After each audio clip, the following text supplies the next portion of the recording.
एक बार एक शिक्षक संपन्न परिवार से संबंध रखने वाले एक युवा शिष्य के साथ कहीं टहलने निकले। उन्होंने देखा कि रास्ते में पुराने हो चुके एक जोड़ी जूते उतरे पड़े हैं, जो संभवतः पास के खेत में काम कर रहे गरीब मजदूर के थे, जो अब अपना काम खत्म कर घर वापस जाने की तैयारी कर रहा था। शिष्य को मजाक सूझा। उसने शिक्षक से कहा, गुरुजी, क्यों हम ये जूते कहीं छिपाकर झाड़ियों के पीछे छिप जाएं? जब वो मजदूर इन्हें यहाँ नहीं पाकर घबराएगा तो बड़ा मजा आएगा।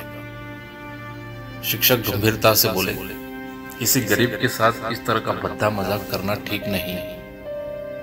क्यों न हम इन जूतों में कुछ सिक्के डाल दें और छिप कर देखें कि इसका मजदूर पर क्या प्रभाव पड़ता है। शिष्य ने ऐसा ही किया और दोनों पास की झाड़ियों में छुप गए। मजदूर जल्द ही अपना काम खत्म कर जूतों की जगह पर आ गया। उसने जैसे ही एक पैर जूते में डाले, उसे किसी कठोर चीज का आभास हुआ। उसने जल्दी से जूते हाथ में लिए और देखा कि अंदर कुछ सिक्के पड़े थे।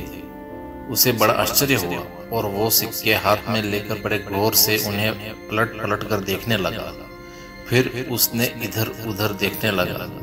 दूर दूर तक कोई नजर नहीं आया तो उसके सिक्के अपनी जेब में डाल दिए। अब उसने दूसरा जूता उठाया, उसमें भी सिक्के पड़े थे। मजदूर भाव विभोर हो गया, उसकी आंखों में आंसू आ गए। उसने हाथ जोड़ ऊपर देखते हुए कहा, हे भगवान, समय पर प्राप्त इस सहायता के लिए उस अनजान सहायक का लाख लाख धन्यवाद। उसकी सहायता और दयालुता के कारण आज मेरी बीमार पत्नी को दवा और भूखे बच्चों को रोटी मिल सकेगी। मजदूर की बातें सुन शिष्य की आंखें भर आई। शिक्षक ने शिष्य से कहा, क्या तुम्हारी मजाक वाली बात की अपेक्षा जूते में सिक्के डालने से तुम्हें कम खुशी मिली? शिष्य बोला, आपने आज मुझे जो पाठ पढ़ाया है उससे मैं जीवन भर नहीं भूलूंगा। आज मैं उन शब्दों का मतलब समझ गया हूँ जिन्हें मैं पहले कभी नहीं समझ पाया था, कि लेने की अपेक्षा देना कहीं अधिक आनंददायी है। देने का आनंद असीम है, देना देवत्व है।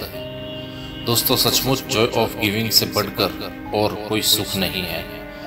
हमें इस कहानी से शिक्षा लेते हुए अपनी अपनी क्षमता के अनुसार जरूर कुछ न कुछ दान देना चाहिए और जरूरतमंदों की हर संभव मदद करनी चाहिए।